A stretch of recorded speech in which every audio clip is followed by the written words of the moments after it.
Nyicil Bitcoin 6 Februari 2026 episode 189.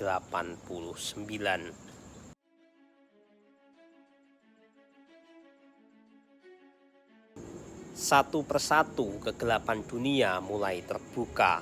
Yang dulu disebut teori konspirasi ternyata banyak berawal dari fakta yang disembunyikan, dari penyakit hingga perdagangan.